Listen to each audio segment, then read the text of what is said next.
ಅಮ್ಮ, ನಿನ್ನ ತೋಳಿನಲ್ಲಿ ಬಂದೆ ನಾನು. ನಿನ್ನ ಸೇರಿ ಆಡಲೆಂದು ಬಂದೆ ನಾನು. ಅಮ್ಮ ಅಮ್ಮ ಎನ್ನುತ್ತಾ ಮಳೆಯ ನೀರಿನ ಹನಿಗಳು ತನ್ನ ತಾಯಿಯನ್ನು ಹುಡುಕುತ್ತಾ ಬಂದು ಸೇನಿವಟವಾಡುತ್ತಾ ಮಣ್ಣಿನ ರಸ್ತೆಗಳ ಮೂಲಕ ಹೊಲ ಗದ್ದೆಯೊಳಗೆ ಹೋಗಿ ಭೂಮಿ ಸೇರುತ್ತಿದ್ದವು.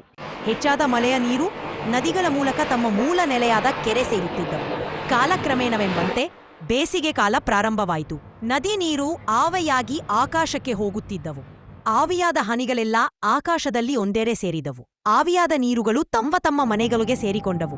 ಅವೇ ಮೋಡಗಳು ಮನೆಯಿದ್ದಂತೆ.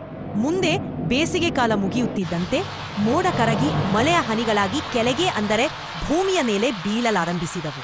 ಕಾಲಗಳು ಉರುಳಿದಂತೆ ಜನರ ಸಂಖ್ಯೆಗಳು ಹೆಚ್ಚಾಗಿ ನಗರಗಳಿಗೆ ವಲಸೆ ಬಂದು ಮನುಷ್ಯರ ಆಸೆ ದುರಾಸೆ, ಹಣದ ಗಮ್ಮತ್ತು, ರಾಜಕೀಯ ದುರಾಡಳಿತದಿಂದ ಬೆಂಗಳೂರು ಮಹಾನಗರಗಳು ಹೇಗಾಗಿದೆ ನೋಡಿ. ಮರಗಳೆಲ್ಲ ಕಡಿದು, ಕೆರೆಗಳೆಲ್ಲ ಮುಚ್ಚಿ ಅಲ್ಲಿ ತಮ್ಮ ಸ್ವಾರ್ಥಕ್ಕೆ ದೊಡ್ಡ ದೊಡ್ಡ ಕಟ್ಟಡಗಳನ್ನು ಕಟ್ಟಿ ವಾಸ ಮಾಡಿದರು. ಪ್ರಕೃತಿಯನ್ನು ನೆಲಸಮ ಮಾಡಿದರು.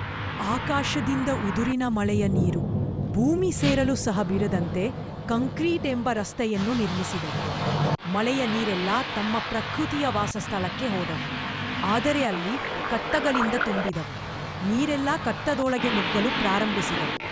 ಮಾನವರು ಮನೆಯ ಒಳಗೆ ನಿಲ್ಲಲು ಸಹ ಆಗುತ್ತಿರಲಿಲ್ಲ. ವಾಹನಗಳು ನೀರಿನ ರಭಸಕ್ಕೆ ತೇಲುತ್ತಿದ್ದವು. ಪ್ರಾಣಿ ಪಕ್ಷಿಗಳಿಗೂ ಸಹ ವಾಸವಾಗದಂತೆ ಅವುಗಳ ಪ್ರಕೃತಿವಾಸ ನಾಶವಾದವು.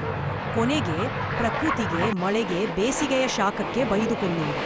ನಮ್ಮಂತೆ ಪ್ರಕೃತಿಗೆ, ಪ್ರಾಣಿಗಳಿಗೂ ಸಹ ಅವಶ್ಯಕತೆ ಇರುತ್ತದೆ ಎಂದು ಮನುಷ್ಯರಾದ ನಾವು ತಿಳಿದುಕೊಳ್ಳುವುದಿಲ್ಲ. ಹೀಗಾದರೆ ಮುಂದೊಂದು ದಿನ ನೀರಿಗೂ ಆಹಾರಕ್ಕೆ, ಗಾಳಿಗೂ ಅಲೆದಾಡಬೇಕಾಗುತ್ತದೆ.